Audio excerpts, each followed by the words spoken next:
क्या तुम्हें पता है स्क्विड गेम में 007 की माँ ने अपने बेटे से कहा था अगर तूने कुछ भी गड़बड़ करी तो गेम से पहले मेरा मरा हुआ मुंह देखेगा। जिसके बाद सीजन 3 में उसका बेटा प्लेयर नंबर 120 को मार देता है तो उसकी माँ उसे ही मार देती है, जिसके बाद वो फांसी लगाकर खुद भी मर जाती है, जैसा कि उसने कहा भी था अपने बेटे से कि वो मर जाएगी। और भाई साहब अगली वाली डिटेल देखो तो सीजन 1 के एंड में जब गिनहुन वापस आके कार्ड मशीन में डाल रहा होता है तो उस पर एक्सपायरी डेट थी 06/2025, जो की रिलीज डेट है स्क्विड गेम सीजन 3 मतलब लास्ट सीजन की। और कहीं ना कहीं यही एक्सपायरी डेट इंडिकेट कर रही थी गिहुन की एक्सपायरी डेट को, क्योंकि वो भी तो जून 2025 में मरा था। लेकिन क्या तुमने सोचा है सीजन 3 के एंड में ये माँ और बेटे कौन थे? वो मैं आगे बताऊंगा, लेकिन उससे पहले क्या तुमने ध्यान दिया हर सीजन में हमें स्क्विड गेम के मेन लीड्स खेलते हुए दिखे थे। जैसे कि सीजन 1 में हमें ओ इल नाम गेम में खेलते हुए दिखे थे, सीजन 2 में हमें इनहो खेलते हुए दिखे मतलब अपने फ्रंटमैन, और वहीं सीजन 3 में हमें वीआईपीज गेम के मेंबर्स को एलिमिनेट करते हुए दिखे थे। और क्या तुम्हें पता है स्क्विड गेम में सीजन के डायरेक्टर भी थे। तो सीजन 3 का लास्ट एपिसोड का लास्ट सीन जिसमें ये लड़की इस बच्ची से मिलने आती है, तो इसके पीछे इधर इस सीरीज के डायरेक्टर है। इसके अलावा फ्रंटमैन जब नाइफ देता है प्लेयर नंबर 456 को तो नाइफ पर ब्लड नोटिस हो जाएगा, जो तब लगा होगा जब फ्रंटमैन ने अपने टाइम पर गेम खेलते हुए सबको मारा था। Nice attention to detail. वैसे क्या तुम्हें पता है सीजन 3 के एंड में ये जो अमेरिकन लड़की दिखी थी इसी सेम कैरेक्टर को हमने थॉर रैग्नारॉक में हेला बने हुए देखा था। और ये वाला एंडिंग सीन डेडिकेट करता है कि कोरिया वाला स्क्विड गेम खत्म हुआ है, अभी बाकी कंट्रीज के गेम तो बचे हैं। और वैसे भी सीजन 1 में वीआईपीज कहते भी हैं कोरिया के गेम बेस्ट है। सीजन 3 के फर्स्ट एपिसोड में जब गिहुन को कॉफिन में लाया जाता है तो उसे ब्लू और रेड लाइन के बीच में रखा जाता है, जो लाइंस फोरशैडो कर रही थी लाइफ एंड डेथ के बीच में। और वैसे भी इसके बाद से गिहुन न्यूट्रल हो गया था, ना ही वो जिंदा था ना ही वो मरा हुआ था। सीजन 3 के एंड में हमें ये पता लग गया था कि सियोन नियो मतलब प्लेयर 44 फ्रॉड है, उसे कोई भविष्यवाणी नहीं आती ना ही कुछ दिखता है। लेकिन कोई मुझे ये बताओ कि ये क्या था? जब सीजन 2 के एपिसोड 6 में मिंगल मिंगल गेम खेला जाता है तो यही 44 नंबर प्लेयर 222 जो की मदर थी उस बेबी की, उसे देखकर मुस्कुराती है और गिहुन से कहती है तुम अभी भी जिंदा हो, इसका मतलब कोई खास वजह तो जरूर होगी। तुम्हें यहाँ किसी खास मकसद से लाया गया है।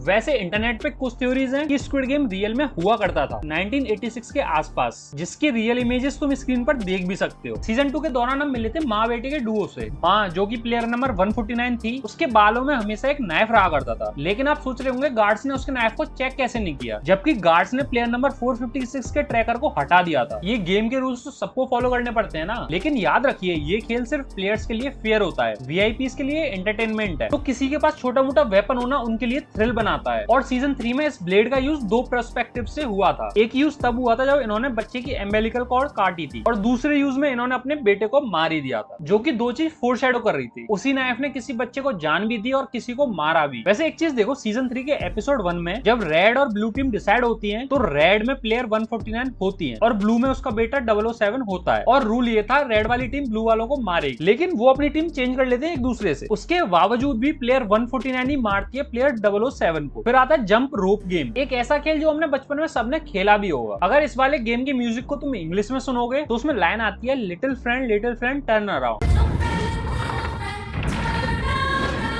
और उसी सीन में प्लेयर 349 पीछे मुड़ता है जब उसे लगता है आगे जाना बेकार है, जिसके बावजूद भी वो मर जाता है। जिसके बाद उसी गाने की नेक्स्ट लाइन इस चीज को फोरशैडो भी करती है। ये सॉन्ग एक स्वीट ट्यून के जरिए एक साइकोलॉजिकल ट्रैप है। बच्चों की चीज को जब वायलेंस से जोड़ा जाता है तो उसे प्योर वायलेंस बोलते हैं, चाहे फिर वो हॉरर हो या फिर साइकोलॉजिकल थ्रिलर। इस सीरीज में हमें कुछ कॉमिक्स के भी रेफरेंस दिए गए हैं, जैसे कि सीजन 2 में एक कैरेक्टर था Thanos. Red, orange, yellow, green, I'm a legend, Thanos.